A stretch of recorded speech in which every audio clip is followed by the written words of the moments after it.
Yo pensé que te ibas... Pensé que... ¿Qué haces? ¿Qué decís? Pensé que ibas a venir en bicicleta. No. Vamos Llovió, acá. está muy embarrado esto. ¿viste? ¿Vamos a caminar? Dale. ¿Siempre le das a la bici? Sí. Por ¿Cuánto? ahora. ¿Mucho? Y ahora que estamos fuera de competencia, más o menos... ¿Competís? Yo pensé que lo hacías para... No, yo corrí triatlón hasta el año pasado. Corrí a nivel nacional e internacional hasta el año pasado, en mi categoría de veterano. Y en ese momento, cuando estaba entrenando para la competencia, hacíamos unos 300 kilómetros por semana. ¿Y a dónde vas? ¿La Carrinanga? Acá, sí, en la Carrinanga, es el lugar más seguro que hay, parece. Y ahora estamos ¿Marcando menos. velocidad o solamente es cuestión de resistencia? No, con más ritmo y todo. Pero ahora estamos en la mitad, 150. Así, ¿Por semana? por semana, sí. ¿Y natación? Y en natación ahora estoy un poco vago, pero hacíamos más o menos 3 entrenamientos por semana de natación, con unos 3.000 metros por entrenamiento, y después terminábamos haciendo unos 40 kilómetros a pata por semana. 40 kilómetros. Sí. Corriendo. A pie, ¿A sí. ritmo, a distintos ritmos? Sí, a ritmo de más o menos de una carrera, digamos, de fondo, digamos. Eso me llevaba todo el tiempo. Después de 1 o 2 días de gimnasio, eso sería todo el combo. Y yo pregunto, frente a una exigencia de esa naturaleza, Sí. para alguien que pasó los 50, ¿no? Sí. Sí. Bien. ¿Cada tanto vas al médico, te haces estudio de todo tipo? Sí, más o menos. Más o menos. Menos de lo que mi familia quisiera, pero bueno. Claro. No, uno se cree un poco indestructible. Lo que pasa es que yo dejé de competir hasta el momento en que me dio, entrenando acá en la Carrinanga, un día como hoy, así de mucho calor, me dio una arritmia y quedé fibrilado. Y después tuve una arritmia y me agarré un susto. Seguí compitiendo a nivel local y ya el año pasado dejé. Pero se me fue la arritmia y puedo seguir compitiendo lo más bien. Podía no haber sido así, pero bueno. ¿Pero fuiste al médico? Sí. Bueno, digo yo una cosa, en el medio de la arritmia, de la desfibrilación y todo eso, ¿no era más fácil seguir siendo profesor de la UTN que ser candidato a intendente? Sigo siendo profe de la UTN, pero es cierto, sí, hubiera sido mucho más tranquilo. De hecho, ¿Y para qué te metiste entonces? tenía otros planes. No, en realidad me sedujo muchísimo la propuesta que me hizo Integración Ciudadana, viniendo de ellos, viniendo de un espacio con una trayectoria y con una historia de honestidad política e ideológica intachable. Así que me pareció que era un muy buen vehículo para poder Pero hablar de pronto te picó políticamente. ese bichito, ya venía. No, lo que pasa es que el trabajo en la universidad sobre políticas públicas lo venía desarrollando hace como, ya te digo, del año 99, o sea, 22, 23 años. Y eso dentro de la universidad lo canalizaba a través de una cátedra y hacíamos charlas y talleres y demás. Pero en definitiva, vos trabajabas con un gobierno, trabajabas con el otro, yo trabajé con todos, desde la universidad, ¿no? Y terminaban las cosas en saco rota o cajoneada. Entonces parecería como que la universidad era como no alcanzaba, no alcanza para poder transmitir o por lo menos poner sobre la superficie los problemas reales que tiene la ciudad. Bueno, y los proyectos que hay, que se podrían hacer. ¿Entendés? Entonces me parece que eso fue lo que me motivó. Esa falta, esto que la universidad no alcanza y la oferta que me hicieron o la propuesta que me hizo Integración Ciudadana, medio que encajaron. Y bueno, yo digo, ¿por qué no? Además necesitaba poder decirlo, poder participar, poder comprometerme, no importa el resultado, comprometerme y decirlo. Y debatir, si hay que debatir, con quien sea. ¿No te arrepentiste? No, para nada. No, yo ¿Y sé que estás va a full? Sí, estamos. Yo estoy obviamente todo esto es una tarea nueva para mí. Entonces, más allá de que conozco la ciudad, la conozco desde otro punto de vista. En la universidad, yo con los chicos recorro los barrios y demás, pero con el partido es una mirada distinta. Y creo, bueno, para mí es una mirada muy enriquecedora, muy diferente. Muy piola esto del contacto con el vecino. A mí me gusta, particularmente a mí me gusta. Pero bueno, es complejo. Es decir, el recorrido desde el punto de vista de la cátedra que haces en los barrios, hoy lo estás haciendo con una mirada político-ciudadana, por decirlo de alguna manera, no solamente técnica. Claro, porque de pronto nosotros trabajamos en algunos barrios, en tierras argentinas, en los patricios, en distintos barrios, trabajamos con un foco técnico, o sea... ¿Con los alumnos? Sí. ¿Qué materia? Yo doy el proyecto final de Ingeniería Civil, o sea, es como la síntesis de toda la integración de toda la carrera. Entonces nosotros decidimos en ese momento darle un carácter de devolución hacia los vecinos por el hecho de ser una universidad pública, o sea, nosotros nos debemos a la gente. Claro. Entonces, bueno, esa devolución fue a través de distintos proyectos. Es decir, lo que estudiamos, saliendo del dibujo y la técnica y tantos metros de frente, Exacto. tanto de fondo, esta pieza, Sí. estoy diciendo cualquier cosa, Sí, no importa. esta altura que sea, vamos a ver al barrio. Vamos al barro, vamos a meternos al barrio, pies en el al barro del barrio. A las dos cosas. Entonces vamos a ver todas esas cosas que los chicos aprenden en la universidad, que en definitiva ellos, que es una de las críticas que a veces hago yo en la reunión de profesores, es ¿para qué estudian los chicos? ¿Cuál es el objetivo final? Entonces, últimamente había hecho una serie de charlas, de talleres, poniéndole el foco a que el objetivo final era la gente.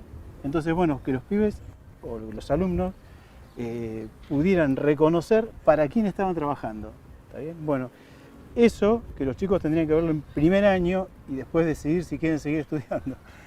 Esa es mi opinión. Pero bueno, que lo vean al final está bien, no importa. Bueno, ustedes estudiaron todo esto, sirve para generar, para traerle agua a estos vecinos, para traerle cloaca a estos vecinos, el asfalto es para estos vecinos. ¿Y eso están haciendo o han hecho en tierras argentinas, en esos barrios carenciados? Claro, la propuesta en esos barrios fue justamente mucho más integral. Nosotros hicimos una propuesta de urbanización y... Pero ahí tenés que hablar con los vecinos, con los referentes del barrio. Estuvimos un año trabajando con ellos. Y ahí hicimos una propuesta de urbanización y de una especie de cooperativa de trabajo que les permitiera a ellos autoconstruirse las casas. Trabajamos con una organización que se llamaba Techo, que son unos chicos que estaban haciéndole plateas en las casas. Entonces tratamos de buscarle una alternativa para el agua a través del pozo que tienen ahí los de teléfono, que es un surgente. Bueno, donde está la cancha de fútbol, claro, del atrás, complejo deportivo de teléfono, donde está Olimpo también. Exacto, atrás de ellos hay un surgente que es o sea, lo administra la gente de ¿cómo es? La Autoridad Provincial del Agua. Sí. Bueno, y tratamos de armar un proyecto que pudiera utilizar esa agua caliente para calentar la casa de los vecinos, porque nosotros veíamos que... ¿Y lo lograron? ¿Lo hicieron? Y no, la propuesta está, pero esta cuestión de que el agua es caliente pero es pública, pero no la puede usar nadie, aunque sea el público, ¿me entendés? Estas cuestiones ridículas de la burocracia estatal. Mientras tanto el agua se pierde. No, y los pibes se mueren de frío en invierno. Entonces vos ves las dos cosas, eso es lo que ven los pibes de la universidad, que les resulta totalmente incoherente, pero ellos van a terminar siendo autoridad del agua, van a terminar siendo secretario de Obras Públicas, van a terminar siendo intendente o lo que sea. Entonces, de hecho me pasa, yo tengo alumnos que son secretarios de Obras Públicas de las ciudades de acá de la zona, o en Neuquén. Entonces, la idea es que ellos puedan tener una formación o una integración de conocimiento, pero el destinatario final es humano, es una persona. Te entiendo perfectamente. Mucho más en esos barrios carentes de todo, carencia. Sí, lo que pasa es que en realidad el objetivo nuestro como ingenieros, en definitiva, es que toda la ciudad pueda tener servicio, porque es tan riesgoso que no tenga servicios el barrio pobre, económicamente pobre, como que no tenga servicios el barrio económicamente no pobre. O sea, que haya... El barrio Patagonia tiene 50 años y la mitad del barrio no tiene cloaca. O sea, hace 50 años que estamos contaminando la napa, está claro. Entonces, eso es igualmente riesgoso para el ambiente de la ciudad. Una cosa, cualquiera de las dos cosas son riesgosas.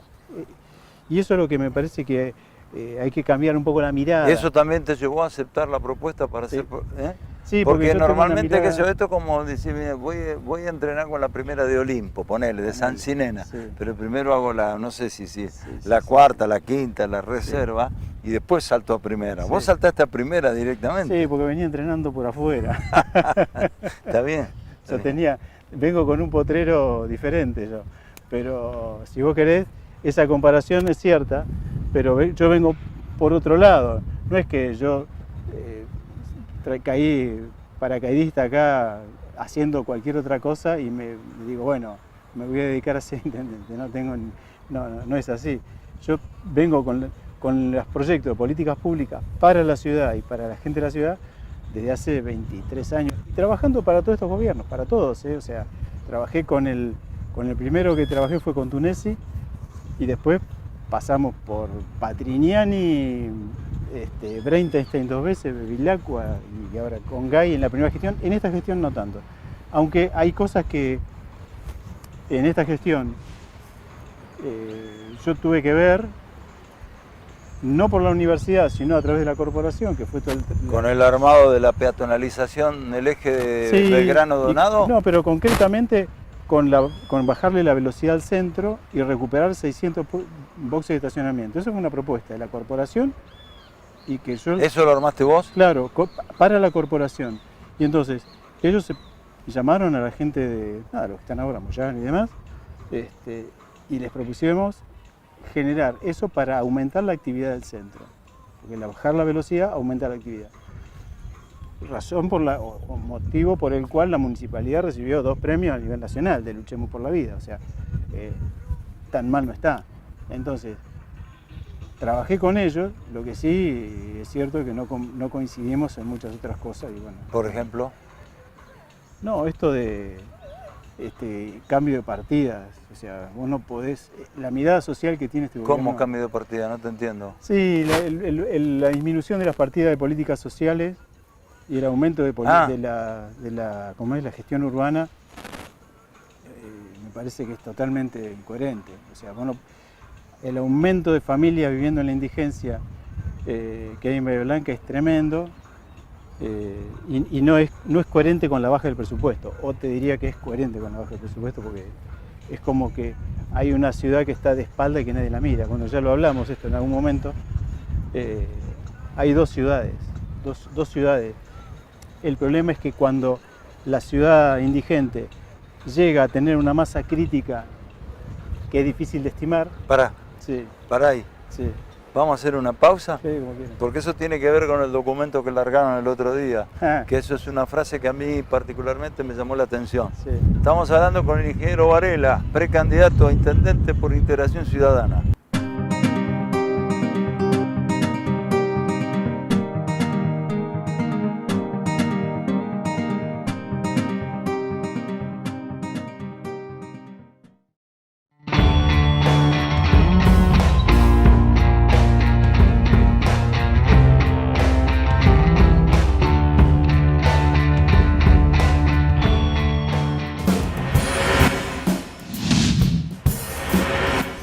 El documento que largó el otro día antes de fin de año, ustedes hablan de la ciudad como una moneda, en verso y reverso, sí. ¿no? Una cosa así. Sí. Y en un momento determinado hablan de esto a ver si lo entendí bien, de cuando se pueda producir el armado de una gran masa crítica por parte de la comunidad, de la sociedad, de la población indigente. Como que es una fruta seca que se corta, sí, y que no va a dar sus frutos justamente. A ver, está una metáfora, pero una bueno. metáfora, bien. ¿Qué quieren decir con eso? Uno lo imagina, pero quiero que lo digas. Sí, lo que pasa es que yo creo particularmente, en todas las épocas hubo parte de la población indigente perfectamente atendible, o sea... ¿Atendida? Atendible y atendida, o sea, y con niveles, bueno, diría que son prácticamente normales, ¿no? O sea, 300 familias en la indigencia, tendría que no haber ninguna, pero bueno, se dio. Y son niveles que se pueden atender y que incluso con una política social municipal tranquila uno podría llegar, incluso se hizo en el gobierno de Jaime, esto de poder llegar a atenderla y a relocalizarla, hacer un plan de vivienda para relocalizarla. Se hizo en Villa Zapito, se hizo en Villa Quilmes y se hizo en Villa Rosario. 3 ejemplos diferentes, de distintas formas se hicieron, y 3 ejemplos exitosos. Bueno, cuando ese nivel pasa, tiene una masa como la que tiene hoy, que hablamos de 7.000 familias, ya estás hablando de el 20% de la población. Entonces, vos imaginate que estamos hablando de una población como la de Punta Alta, más o menos parecida, indigente. Eso adquiere como un ritmo propio, adquiere su propia economía, adquiere su propia comunidad, incluso empieza como a desprenderse de la comunidad de la ciudad básica, digamos. No es una comunidad, son grupos aislados. Sí, pero es todo... No grupos, sectores aislados. Sí, pero que funcionan, o sea, que no necesitan de tu economía, básicamente. El otro día me lo decía gente que está en el gremio de cartoneros. Y ellos me decían, una vez que la persona se cae del sistema, no vuelve, es muy difícil hacerla volver. ¿Por qué? Porque se da cuenta que puede vivir con mucho menos si es indigente. Y vive con mucho menos, porque no paga servicios, porque no tiene impuestos, porque no paga una serie de cosas. Entonces, con recolectar lo que necesita de la diaria, no te estoy hablando que sea digno, ¿no? Pero bueno, justamente no, eso. No es digno. Obviamente. Pero con recolectar eso le alcanza. Entonces, le resulta muy difícil volver. Muy difícil volver. Entonces, esta cuestión, si vos a eso le sacás encima el apoyo de la política social, y bueno, termina formándose una comunidad paralela que tiene después los riesgos de, yo no quiero estigmatizar, pero los riesgos de Rosario. ¿Está bien? Eso no le sirve a nadie, digamos. Los riesgos de Rosario, sí, la ciudad en función del narcotráfico. Y de la violencia, el narcotráfico. O sea, cuando esa comunidad indigente empieza a tener una economía paralela, esa economía vos no sabés de qué depende.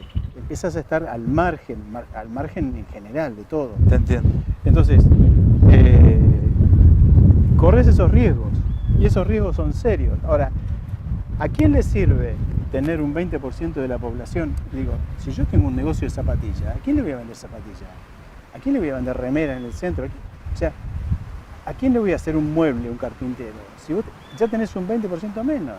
Entonces, esa parte de la comunidad, pues nosotros decíamos, se expulsa, uno explota lo que otro expulsa. Entonces, ese juego es solamente una relación funcional, se pierde la comunidad, se pierde la sociedad, se pierde el tejido social. Y es solamente funcional. Te necesito, te uso, no te necesito, no te uso. Chao. ¿Estamos en esa etapa? Y yo creo que estamos estamos a punto, yo creo que está bastante cerca de producirse esa ruptura, si no se produjo ya. Entonces, de pronto, nosotros decimos, estamos distraídos y no lo estamos viendo. ¿Por qué? Porque a nosotros parece que la ciudad es esto, este parque, las luces pintadas y repintadas, y hoy vuelta a pintar. Está bien. Yo el otro día veía una propaganda en Chiclana y Villarino que dice, Bahía Blanca, la ciudad se ilumina, no sé qué cosa. Digo, pero escúchame, una parte de la ciudad se ilumina, la otra parte está oscura total. Entonces, ¿para quién es esa propaganda? Esa propaganda es para la gente que vive debajo de las luces que pusieron para que Bahía Blanca se ilumine. Ahora, el resto de la periferia no está iluminada. Hay 2 ciudades. 2 ciudades. Hay 2 ciudades. Tiene que ver con el origen de la ciudad, porque esta ciudad originalmente tenía 3.000 hectáreas y llegaba hasta Villamitre, por acá arriba, hasta el Paligüe, hasta el Canal Maldonado, vía noroeste, 3.500 hectáreas, más o menos. Ese es el origen de la ciudad. Después se fue haciendo toda la periferia, y esa periferia se fue haciendo en forma desordenada. Desordenada porque crecen las ciudades así, las ciudades que tienen una economía muy fuerte como la nuestra, crecen en forma impulsiva y como si fuera un... Ahora, ¿y cómo?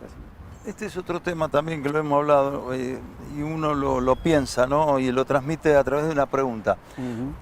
¿Por qué, por ejemplo, los sectores más vulnerables están como muchas ciudades, en la zona sur, sudoeste, sudeste, hacia donde apunta la producción de la riqueza? Porque está el puerto, porque están las empresas más importantes, el gran polo industrial químico que tiene Bahía Blanca. Y sin embargo, alrededor de ese sector o cerquita de ese sector es donde están los sectores más vulnerables. ¿Por qué? ¿Cómo se explica? Mira, Caracol se formó en el año 95, cuando se hizo la primera ampliación del polo. ¿Sí? Y se formó con gente que venía a trabajar en la construcción. Se terminó la construcción y ¿dónde voy a vivir? Algunos se fueron y otros quedaron acá. Quedaron, digamos, si vos querés, con algún trabajo, etc. La gente va buscando los trabajos lo más cerca posible, la vivienda lo más cerca posible del trabajo. La gente humilde y trabajadora. Ahora, ¿qué pasa con la ciudad? Si vos decís, bueno, en este sector, en el sector sur, allá abajo, hay mucha cantidad de trabajo, pero no es así, porque las empresas del polo son grandes productoras económicas, pero tienen muy baja cantidad de mano de obra de baja calidad. Tienen muchos puestos de trabajo de alta calidad. Entonces, esos puestos de trabajo de alta calidad, ¿a dónde van a ir a buscar vivir? Y en el año 95 se hizo la ampliación del polo y al mismo tiempo se hace la apertura de calle Cabrera. ¿Sí? Últimos años de Cavirón, Cafiero, por ahí. Bueno, entonces, Cabrera libera toda la zona alta de la ciudad y empiezan a empezar... Los barrios al lateral. Claro. De pronto, Patagonia, que estaba lejos porque había que hacer un recorrido largo... Quedó a 5 minutos. Claro, quedó a 5 minutos del centro. Entonces, de pronto vos... ¿Cómo no vas a vivir en Patagonia? Si vivo en Patagonia, lo mismo. Antes Patagonia era un lugar de fin de semana. Claro. Bien. Entonces, la gente empezó a comprar terrenos ahí, se movilizaron todas esas tierras a partir de la apertura de Cabrera. Y por otro lado, los puestos de trabajo de alta calidad estaban en el polo, con lo cual la ciudad, que estaba prevista para que funcionara según la calle Chiclana-Estomba, esa dirección, vos mirá la línea de colectivo, la ciudad vieja, la anterior, funcionaba así, según la calle Perón y Chiclana, era ese el eje. Empezó a funcionar al revés, empezó a funcionar según Sarmiento Colón. Ese cambio hizo que la gente que estaba allá cerca, viviendo, la gente trabajadora, digamos, de puestos de mano de obra, viviendo cerca del polo porque pensaba que iba a tener siempre trabajo en el polo, resulta que ahora tiene que ir a trabajar a las casas que se construyeron allá arriba. Y los que viven allá arriba tienen que trabajar allá abajo. Bien, esa dinámica hace que la ciudad se haya dado vuelta. No te sirven los colectivos, no te sirven las avenidas, no te sirve nada. ¿Y ahora? Y bueno, tenés que reconvertirla. Tenés que volver a convertir la ciudad, tenés que empezar a trabajar, pero tenés que entenderlo primero. Porque si vos parás, lo que vos pensás que el tránsito lo vas a arreglar manejando la velocidad en el centro, estás equivocado. Ahora, no es solamente un problema de tránsito, entiendo perfectamente lo que dijiste, me parece muy gráfico, ¿no? Se dio vuelta a la ciudad, una cosa era el eje Chiclana, Brown, Estomba, ponele, Vieites, Brown, Vieites, sí, sí. Y otra cosa ahora el eje... Cabrera, Donado y claro. Alsina, ponele. Exacto. Y es por donde pasan los autos. Bueno, pero además está el otro problema, el problema de la desigualdad. Ah, ese es otro. De la falta de oportunidades, de los sectores cada vez más amplios que se están desarrollando a la que te criaste, porque no hay, me parece, no sé, es muy complejo esto. Mira, yo creo que la función de los municipios es justamente complementar al Estado Nacional y el Estado Provincial. El Estado Nacional te da la garantía de la ley, y hablemos de educación, ¿no? O de salud, lo mismo, de educación. El Estado Nacional te da la ley 1420, la ley de educación para todos gratuita, bien. El Estado Provincial te pone las escuelas y los maestros. El Estado Municipal lo que tiene que hacer es garantizar la oportunidad de que todos los pibes de la ciudad puedan ir en igualdad de condiciones, por lo menos lo que respecta a la municipalidad, a la escuela. Después que cada uno haga con esa oportunidad lo que pueda. Pero básicamente que puedan ir, ¿qué le corresponde al Estado municipal? Y hacer una vereda, por lo menos, una vereda. Entonces, esa parte... Perfilar una calle. Claro. Para que el pibe no llegue con el barro hasta el cogote. Exactamente, bueno, pero eso no le pasa solamente al de Caracol, le pasa al de 9 de noviembre, que vive en la zona alta, y le pasa al que vive, que es no pobre, y vive en Villa Belgrano, allá arriba. O sea, le pasa a toda la periferia. Porque hoy te metes en Harding Green, que tiene 100 años, sí, y te caes en unos pozos que son gigantescos. Sí. Entonces, tiene las mismas dificultades que el de Caracol. O sea, la periferia es la ciudad satélite, digamos, y son, te diría, unas 200.000 personas viviendo en la periferia. Entonces, esa periferia tiene una composición muy variopinta, una composición muy diversa, y que tiene todo el mismo riesgo, que ese es el estudio que hizo, muy interesante, que hizo la Universidad Nacional del Sur. Es que toda la periferia tiene el mismo riesgo ambiental. Eso es muy bueno. Porque no es que unos viven bien y es fantástico, no. Vos podés tener plata y hacerte una casa en la zona alta de Villa Belgrano, fantástico. Pero tenés el mismo riesgo ambiental que el que se hizo la casa. ¿En qué sentido? Y que no si tenés vos cloaca. no tenés cloaca, no tenés desagües pluviales, las calles se te inundan, no tenés vereda, la gente camina por la calle, es riesgo, porque pasan los coches, pero no camina por la calle porque no hay vereda. Entonces, una de las propuestas es, ¿por qué no la vereda no pasa a ser un servicio público, o sea, una obra pública? ¿En dónde está escrito que tiene que haber, la vereda tiene que ser una construcción privada? Te entiendo. Queda mucho por conversar y por hacer. Absolutamente. Un gustazo. Bueno. Buen año. Igualmente, Luis, muchas gracias. Gracias.